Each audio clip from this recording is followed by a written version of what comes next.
This, ठीक है, what is this. और यहां पर दिस का मतलब हुआ कि हाथ से जो है टच किए करेंगे, हाँ तब बताएंगे। तो जैसे व्हाट इज दिस, ध्यान दीजिए, हमने किसी से पूछा या आपसे मैंने सवाल किया कि व्हाट इज दिस, मतलब यह क्या है। हाँ, तो आपका जवाब क्या होगा, जान लीजिए, ए फॉर आंसर, कहेंगे दिस इज ए। हाँ, क्या कहेंगे, दिस इज ए, समझ में रही है ना, क्या कहेंगे, दिस इज ए। देखिए तो इंग्लिश के अल्फाबेट में है कि नहीं, 26 में ए आता है ना।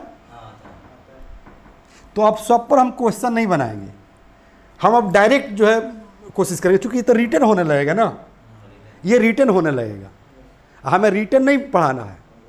क्योंकि कल मैंने बताया था ना कि स्पोकन इंग्लिश का मतलब होता है बोल चाल की अंग्रेजी, तो ये तो रिटर्न हो गया ना, तो मैं सिर्फ आपका कंसेप्ट क्लियर करा रहा था, ठीक है, मैं आप लोगों से भी बात कर रहा हूँ, सिर्फ और सिर्फ मैं आप लोगों का कंसेप्ट क्लियर करा रहा था, ठीक है।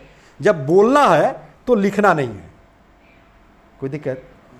अब मैं आप लोगों से सवाल करूंगा, ठीक है, तो दिस से सवाल करूंगा तो दिस में जवाब देना है, दिस से जवाब देना है, और डैट से सवाल करूंगा तो डैट से देना है। तो एक डैट पर भी जो है हम लोग बना लें, एक डैट पर भी, चूंकि ये तो दिस पर हो गया, किस पर हो गया, दिस पर, तो एक डैट पर भी बना लेते हैं जीरो लेवल क्वेश्चन में। जैसे व्हाट इज डैट, और यहां पर मान लें कि हम उंगली का इशारा कर दिए हैं, मान लो कि यहां पर हम उंगली का इशारा कर रहे हैं, क्योंकि दिस मतलब हाथ से टच करके दिखाएंगे, जैसे यह क्या है, ठीक है ना, यह क्या है, ऐसे करें वह क्या है, राइट। चलिए, तो कह रहे कि व्हाट इज डैट, और यहां पर हमने लिख दिया क्या चीज़, नहीं, मैंने लिख दिया आर, ठीक है, घबराइए नहीं, सब कंसेप्ट क्लियर हो जाएगा, ठीक है, कोई दिक्कत। चलिए, तो कह रहे कि व्हाट इज डैट, अब हम उसके तरफ उंगली का इशारा करेंगे, अभी प्रैक्टिकल कराएंगे, सब समझ में आ जाएगा, नहीं घबराना है।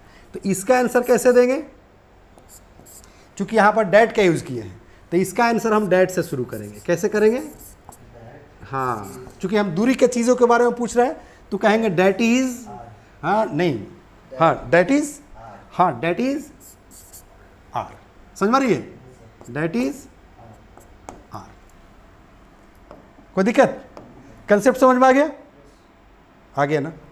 तो आगे बढ़े हम, हैं, बहुत मज़ा आएगा पढ़ने में, याद रखिएगा। चलिए, यहाँ पर हम शुरू कर देते हैं, ठीक है ना, बाद में हम हीरो लेवल का स्पोकन इस पर शुरू करेंगे, ठीक है ना, तब तक यहाँ पर हम शुरू कर दें, शुरू करें। यानी कि अभी मैं आप लोग को सिर्फ और सिर्फ थ्योरी बता रहा था, क्या बता रहा था, थ्योरी। अब हम लोग का शुरू हो रहा है प्रैक्टिकल, और देखते हैं कि कौन दुनिया की ताकत आप लोग को इंग्लिश बोलने से रोकती है, ठीक है। आज हम भी बता देंगे कि संजीव शिवानी किसी भी चैप्टर को कितना आसान बना देता है, राइट। चलिए, अब मैं आपसे सवाल करूंगा, बताना है। अभी हम लोग किस पर चल रहे हैं, इंग्लिश पर, और यही थ्योरी हम हिंदी पर भी लागू कर लेंगे, उर्दू पर भी लागू कर लेंगे, और मैथ पर भी लागू कर लेंगे। चूँकि अगर मान लें कि यहाँ कर दें कि व्हाट इज़ दिस, और यहाँ पर लिख दे क्या चीज़, कॉल लिख दें, ठीक है, मान लो कि यहाँ पर वन लिख दें, मान लें कि यहाँ पर अलीफ लिख दें, समझ में रही है। तो इंग्लिश का लिखे ए, तो हिंदी वाला नहीं लिखता है कि व्हाट इज़ दिस, यहाँ पर च लिख दें, तो लिखेंगे ना कि दिस इज च, और व्हाट इज डैट, यहाँ च लिख दें, तो कहेंगे डैट इज च। तो जब हिंदी लिख सकते हैं, उर्दू उसी तरह से लिख देंगे, मैथ भी, सब समझ में आने लगेगा। जब हम प्रैक्टिकल कराएंगे सब समझ में आएगा, नहीं घबराइए, ठीक है। जैसे अब हम आप लोगों से पूछ रहे हैं बेटा, ठीक है, बताना है व्हाट इज दिस, जल्दी बताइए। हम पूछ रहे हैं what is this, speak complete sentence, speak complete sentence. जैसे हमने पूछा कि व्हाट इज दिस, तो क्या है, दिस इज बी, तो ऐसे बोलिए कि दिस इज बी, हाँ दिस इज बी, राइट? चलिए, what is this?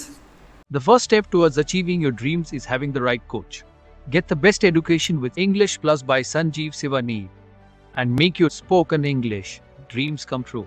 Download the app now.